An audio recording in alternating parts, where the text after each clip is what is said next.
9.4, the tangent ratio. The tangent ratio involves the opposite and adjacent sides of a triangle from a given acute angle. Essential question, can you use the tangent ratio to find unknown sides in a right triangle? Let's take a look at these three similar triangles. They're all similar by angle-angle similarity, 37 degrees and 90 degrees. What we're going to do is we're going to take a look at the ratio of the opposite leg to the adjacent leg, and that's going to be 6/8. Opposite leg over adjacent leg, and that's 3/4. Opposite leg over adjacent leg, and that's going to be 9/12. Now they all reduce to 3/4, and that's what happens with all similar triangles of angle 37 degrees. They have the same tangent ratio, and this is going to help us find lengths of sides. Okay, and here's the definition, a tangent ratio. So the tangent of A is equal to the leg opposite angle A over the leg adjacent to angle A. And a lot of times we just abbreviate that and say the tangent of A is equal to the opposite over the adjacent. And it's understood we're talking about legs because we call this the hypotenuse. Okay, let's go ahead and I'm going to demonstrate how to find the tangent of S. So the tangent of S is equal to, now here's S right here, and the opposite is 80, and the adjacent right here is going to be 18. That is the fraction answer. It would be nice if we reduced it, so it would be 40/9, and then I'm going to round it to 4 decimal places. So I'm going to put it in my calculator, 40 divided by 9, and I'm going to put an approximate because I'm about to round 4.4444. Now I'm going to change my color and I'm going to find the tangent of R. Now here's R right here, and the opposite leg is 18, and the adjacent leg right here is 80. I'm going to reduce 9/40, and I'm going to put this in my calculator, and I'm going to get equal, there's no rounding here, 0.225, and since it said 4 decimal places, I'll just put a 0 to get that 4th place in there. Okay, now it's your turn. Go ahead and see if you can write the tangent of J and the tangent of K as a fraction and round it to 4 decimal places. And here are the answers. Okay, we're going to actually find a side using this tangent ratio. And so here's my angle right here. I'm going to write out the formula. The tangent of an angle A is equal to the opposite leg divided by the adjacent leg. In this particular case, my angle is 32 degrees. My opposite leg is 11, and my adjacent leg is X. And if I put a 1 under here, I actually have a proportion here. Now, the tangent of 32 for all right triangles with an angle of 32 have the same ratio. And we can find that in this little table here. So just read the tangent column and it'll be this. So I know that this can be replaced with a decimal. 0.6249 over 1 is equal to 11/x. I'm going to cross multiply. 0.6249x is equal to 11.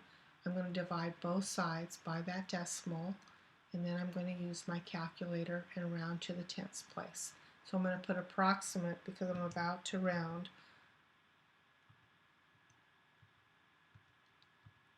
And the answer is 17.6. I'm going to see if this seems reasonable. So I'm going to write 17.6. Now remember, this angle is 58 degrees. And this seems reasonable to me because the side opposite a bigger angle should have a larger length than the side opposite a smaller angle. Now, what's nice is tomorrow in class we're going to learn how to find this number with our calculator. So make sure you bring your scientific calculator. All right, we're going to use a special right triangle to find the tangent of a 60-degree angle. Now remember, a 30, 60, 90 triangle has this ratio x root 3, 2x. If we simplify it, it would be 1 root 3, 2 is my ratio. So I'm going to write a 30, 60, 90 triangle with these numbers, and then I'm going to double them. I'm going to show you what's going to happen. We want to find the tangent of 60, and we're going to look at the opposite leg, which is root 3, divided by the adjacent leg, which is 1. And when we simplify that, that's root 3. The tangent of 60 degrees for this other triangle right here, the opposite is 2 root 3, and then this is 2, and that simplifies to root 3. So I'm trying to show you that all tangents of 60 will give us the same number because all these triangles are similar, and so the ratio of opposite over adjacent will always be the same. All right, I'm going to set up number 3, and you're going to be doing number 4. So I'm trying to find this angle, I'm trying to find this side, but I'm going to use the tangent ratio. I'm going to write the tangent ratio again. The tangent of an angle is equal to the opposite leg over the adjacent leg. Okay, in this particular problem, it'll be the tangent of 61 is equal to 22 all over x, opposite over adjacent.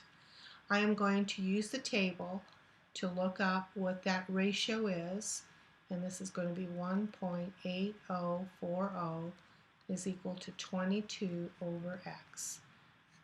Now I'm going to cross multiply, and when I cross multiply, I'm going to get 1.8040x is equal to 22. Use my algebra skills to solve for x, and then I have to go to the calculator, and I'm going to be rounding to the tenths place. So this is 22 divided by 1.804, and I get about 12.2. All right, again, tomorrow we're going to be able to, most of us are going to be able to do this. We're going to set up the proportion, and then we're going to let the calculator do the rest of our work. All right, go ahead and stop the screencast and try number 4 on your own. And here's the answer. Okay, let's take a look at this problem. This is a problem that's helping us find the height, and this is different than our similarity experiment that we did. So I can see that this is a tangent ratio, so I'm going to write the tangent of 59 is equal to the opposite, which is h, over the adjacent, which is 45. I can put a 1 under here to make it look like a proportion. I'm looking at 59, and I'm looking at the tangent column. Now pretty soon we'll talk about sine and cosine, but right now we'll just deal with tangent.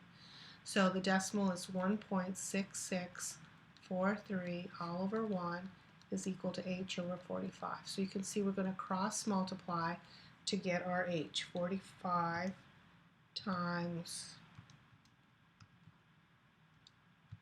and when I get that answer, I'm going to get 74. Rounding to the tenths place is going to give me a 9. So this is going to be 74.9. Now, does this seem reasonable? Well, this answer is, this angle is 31 degrees. Opposite 31 is 45, but opposite the 59 degree angle should be larger. So this looks like I'm in the right ballpark here. Okay, it's your turn to estimate the height of the lamppost. Take a minute to stop the screencast and see what you can do. And here's the answer. And again, tomorrow we're going to actually learn how to use our calculator. So again, most students are able to, after they set up the problem, they're able to get to the answer using their calculator.